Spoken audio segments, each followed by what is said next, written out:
Hello বন্ধুরা, হাস্যকর হাদিসের দ্বিতীয় পর্বে আপনাদেরকে স্বাগতম। আহলান ওয়াহ সাহলান। আজকে আমরা যে হাদিসটা নিয়ে আলোচনা করব সেটা হচ্ছে আন্তর্জাতিক সহিহ মুসলিম 2771 আর হাদিস বিডির ভার্সন 6766। তো হাদিসটাতে কি বলল?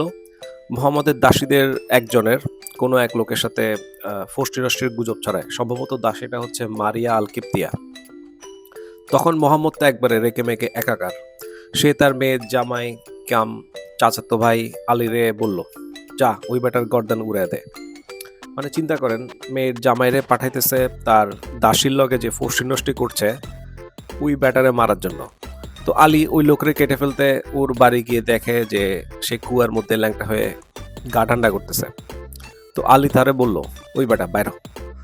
তখন ওই কুয়া থেকে লোকটা বেরোয় আসতেই আলী চক্ষু ছানা বড়া, আরে এ তো ননই নাই।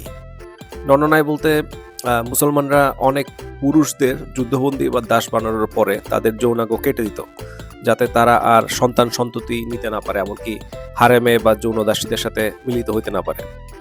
আধুনিক গবেষণা অনুযায়ী মুসলিমদের বর্বর দাস প্রথার শিকার হয়ে যৌনাঙ্গ কেটে দেওয়ার সময় প্রতি 3 জনের মধ্যে একজন পুরুষ মারা যেত।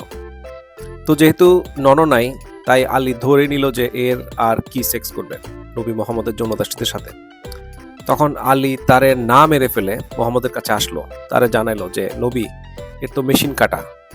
যদিও মেশিন না থাকলে যে যৌন মিলন করতে পারবে না এটা একদম ঠিক না।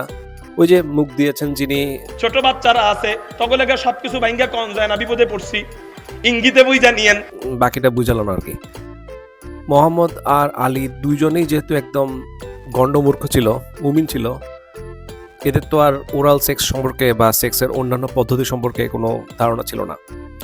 আরেকটা বিষয়, মোহাম্মদ যে কিনা সর্বশ্রেষ্ঠ মানব, সে এভাবে বিচার বিশ্লেষণ যাচাই বাছাই ছাড়াই রাগের মাথায় একজন নিরপরাধ ব্যক্তিকে গুজবের উপর ভিত্তি করে গর্দান উড়াই দিতে বলল। ওই লোকের যদি ননও থাকতো তাহলে তো জঙ্গি আলী তারে মেরেই ফেলতো কোপায়, তাই না?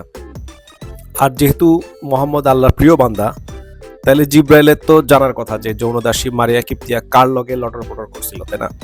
যাই হোক, আপনারা কমেন্টে জানান এই হাস্যকর হাদিস থেকে আপনারা কি কি শিখলেন, আর নতুন কোনো তথ্য থাকলে তাও যুক্ত করতে পারেন। ভিডিওটি ভালো লাগলে চ্যানেলটি অবশ্যই সাবস্ক্রাইব করেন, আর সবসময় যুক্তিবাদী হন, মুক্ত মনের মানুষ হন। ধন্যবাদ।